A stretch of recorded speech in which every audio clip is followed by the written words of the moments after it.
नमस्कार दोस्तों, हिंदुस्तान में हिंदुओं की आस्था का एक ऐसा पर्व जिसे दिवाली कहा जाता है। लेकिन आज हम आपको बताएंगे कैसे इस दीपों वाले त्योहार के अवसर पर कई घरों के दीपक हमेशा हमेशा के लिए बुझ गए। दर्शकों, आज हम इस वीडियो के माध्यम से दीपावली के अवसर पर घटी कई अजीबोगरीब घटनाओं को बयां करेंगे। 14 नवंबर 2020 जिस दिन पूरा देश धूमधाम से दिवाली मना रहा था, लेकिन 14 नवंबर की दिवाली के दिन उत्तर प्रदेश के प्रयागराज लोकसभा सीट से भाजपा सांसद रीता बहुगुणा जोशी के घर पर दुखों का पहाड़ टूट पड़ा था। इस दिन दिवाली की रात पटाखे जलाते वक्त उनकी 6 वर्षीय पोती किया बुरी तरह से झुलस गई थी, जिसके बाद में इलाज के दौरान मौत हो गई। दिवाली के दिन सांसद की बहू ऋचा बेटी किया को लेकर पोनोप्पा मार्ग स्थित अपने मायके गई थी। सांसद के मीडिया प्रभारी अभिषेक शुक्ल के अनुसार वहां बहुत सारे बच्चे घर की छत पर खेल रहे थे। इस दौरान किसी ने पटाखा जलाया, जिससे किया बुरी तरह झुलस गई। उसे तत्काल अस्पताल ले जाया गया, जहां डॉक्टरों ने उसके 60% तक जलने की जानकारी दी थी। सांसद के इकलौते बेटे मयंक की शादी 2007 में हुई थी। किया उनकी इकलौती बेटी थी। मौजूद व्यक्तियों पत्रकारों ने सूचना दी कि कुछ ही दिन पहले रीता बहुगुणा जोशी की बहू ऋचा के साथ पोती किया कोरोना पॉजिटिव पाई गई थी। तीनों को पीजीआई लखनऊ से मेदांता दिल्ली शिफ्ट किया गया था, जहां सांसद के पति पीसी जोशी पहले से एडमिट थे। तबियत बिगड़ने पर सांसद को आईसीयू में एडमिट करना पड़ा था। 15 सितंबर को वो आईसीयू से बाहर आई थी और अस्पताल में ही अपने पति का जन्मदिन मनाया था। 21 सितंबर को उन्हें अस्पताल से डिस्चार्ज किया गया था। उसके बाद दिल्ली स्थित आवास में क्वारंटीन रही। ठीक होने के बाद प्रयागराज दीपावली मनाने आई थी कि इतना बड़ा हादसा हो गया। यानी दुखों का कहर तो इनके घर में चल ही रहा था, लेकिन ये सब भूल गए जब दिवाली की रंगीली रात ने इन्हें पूरी तरह से झंझोड़ कर रख दिया। दूसरी घटना 8 नवंबर 2020 की ये घटना उत्तर प्रदेश के बदायूं क्षेत्र के गांव नया नगला की है। यहाँ रहने वाले श्यामलाल की 16 वर्षीय पुत्री प्रियंका, उसकी बहन पिंकी 13 वर्षीय, प्रीति 15 वर्ष पुत्री वीरपाल, रेशमवती 14 वर्ष व पूनम 12 वर्ष पुत्री राजपाल गांव में पास पास घरों में रहती थी। दीपावली पर घरों की सफाई के बाद लिपाई पुताई करने के लिए पांचों खेतीहर इलाके में मिट्टी खोदने गई थी। खुदाई करते वक्त पांचों पर अचानक ढांग आ गिरी। ये देख आसपास खेतों में काम कर रहे लोगों समेत गांव वाले मौके पर पहुंचे और मिट्टी हटाना शुरू कर दिया। परिजन भी रोते बिलखते घटना स्थल पर आ गए। तकरीबन घंटे भर की मशक्कत के बाद पांचों को निकालने में लोग कामयाब हुए। पुलिस भी मौके पर पहुंच गई। सभी को अस्पताल लाया गया। वहां डॉक्टर ने प्रियंका को साथ के साथ मृत घोषित कर दिया और अन्य की स्थिति भी बहुत बदतर हो गई। खुशी के मौके पर जब कुछ गलत हो जाता है तो लोग बोलते हैं खुशी के मौके पर गम का माहौल। बदायूं की दर्दनाक घटना ने इस वाक्य को फिर से जन जन की जुबान पर चिपका दिया था। तीसरी घटना, ये घटना भी उत्तर प्रदेश राज्य की ही है। 14 नवंबर 2020 में घाटमपुर कोतावली क्षेत्र के गांव भद्रस में दिवाली की शाम से घर से लापता 6 वर्षीय मासूम का शत विषक्त शव मिला। बच्चे का गले से पेट तक फाड़कर दिल व फेफड़ा आदि निकाला गया है।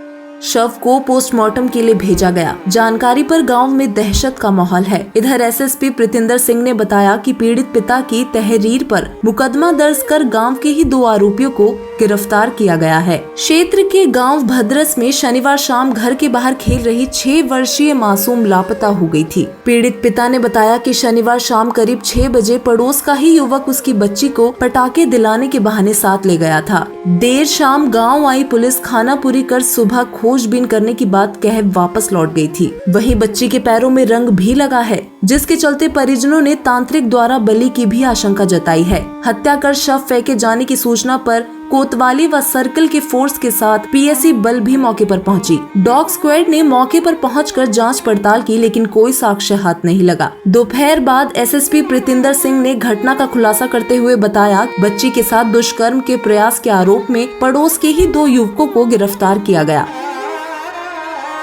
दिवाली की पूर्व संध्या पर एक घर के मासूम चिराग को बम से उड़ा दिया। इसके कारण मोहल्ले व आसपास के इलाकों में मातम का माहौल छा गया। सलोरी निवासी राजेश निषाद नाव चलाता है। राजेश के 4 बच्चे हैं, इसमें जगन सबसे बड़ा लड़का है। शनिवार रात वो प्राचीन मंदिर के पास जब लोग पटाखे बजा रहे थे, जगन इसे देखने के लिए खड़ा था। जगन के नजदीक ही उसका छोटा भाई भी खड़ा था। इसी बीच वहाँ तेज धमाका हुआ। धमाका होते ही जगन तेजी से चीखा और जमीन पर गिर गया। इसे देख आसपास खड़े लोगों के होश उड़ गए। लोगों ने जब नजदीक जाकर देखा तो गर्दन पर बम के छर्रे व नुकीली चीज धंस गई। जगन के भाई ने सूचना परिजन को दी। सूचना मिलते ही परिजन जगन को लेकर हॉस्पिटल पहुंचे, जहां डॉक्टरों ने उसे मृत घोषित कर दिया। वहीं इसकी सूचना मिलते ही मौके पर civil line Colonelganj CO force के साथ पहुंचे। पिता की तहरीर पर 2 लोगों के खिलाफ बम मारकर हत्या करने का मामला दर्ज कर लिया गया। हालांकि स्थानीय के अनुसार एक लड़के ने लोटे के अंदर बम रखकर बजाया। लोटा फटने से बच्चे की मौत हो गई। दर्शकों, हम आपको बताना चाहते हैं कि ऐसी न जाने कितनी ही घटनाएं हैं जिन्हें हम त्योहार मनाने के नाम पर अंजाम देते हैं। आजकल के त्योहार केवल मनोरंजन का अवसर बन गए हैं, जिसमें केवल शास्त्र विरुद्ध कर्मकांड,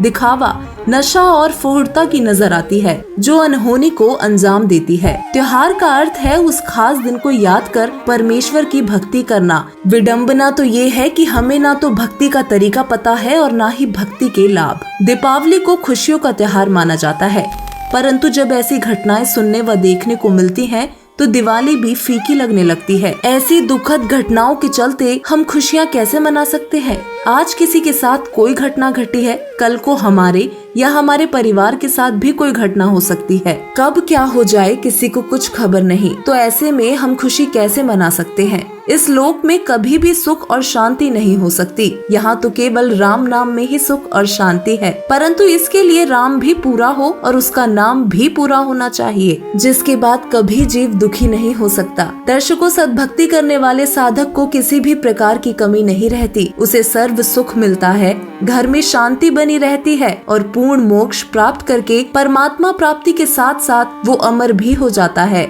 जीवन से सभी दुख समाप्त हो जाते हैं। कभी अकाल मृत्यु नहीं होती। भयंकर रोग नष्ट हो जाते हैं। सद्भक्ति करने वाले की आयु वृद्धि तक हो जाती है। लेकिन ये सब केवल पूर्ण गुरु की शरण में जाकर पूर्ण परमात्मा की भक्ति करने से ही संभव है। अब आप सोच रहे होंगे कि पूर्ण गुरु कौन है और कौन है पूर्ण परमात्मा, उसकी पहचान कैसे की जा सकती है? सभी धर्मों के सदग्रंथ पूर्ण परमात्मा की पहचान बताते हैं। पवित्र वेद, गीता, बाइबल, कुरान, गुरु ग्रंथ साहिब, इन सभी ग्रंथों में प्रमाण है कि पूर्ण परमात्मा कबीर साहिब जी ही हैं। जो लीला कबीर साहिब जी ने अपने जीवन काल में की, उन सभी लीलाओं का वर्णन हमारे ग्रंथों में है, जो ये सिद्ध कर देते हैं कि कबीर परमेश्वर ही सबसे परम शक्ति है। परंतु परमात्मा प्राप्ति ऐसे नहीं हो सकती। परमात्मा प्राप्ति के लिए सद्गुरु की आवश्यकता पड़ती है, जो सद्भक्ति मंत्र देने के अधिकारी होते हैं। उस परम संत अर्थात सद्गुरु की शरण ग्रहण करने से ही हम सभी लाभ प्राप्त कर सकते हैं।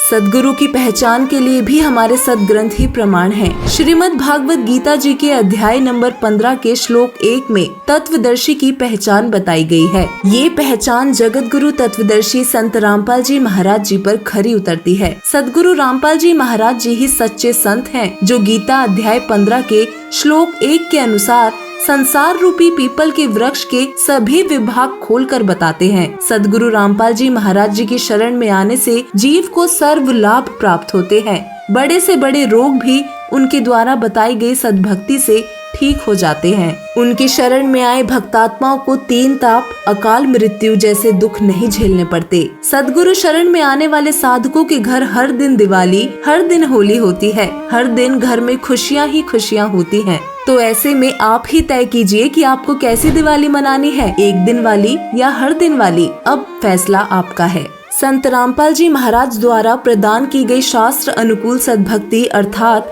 सत्य मंत्रों में इतनी शक्ति है कि वो किसी भी प्रकार की अनहोनी को भी टाल सकते हैं। इसलिए ऐसे न्यूज की आप सभी से प्रार्थना है कि कृपया इस दिवाली संत रामपाल जी महाराज जी के मंगल प्रवचन अवश्य सुने और जाने क्या है सद्भक्ति और उसके लाभ।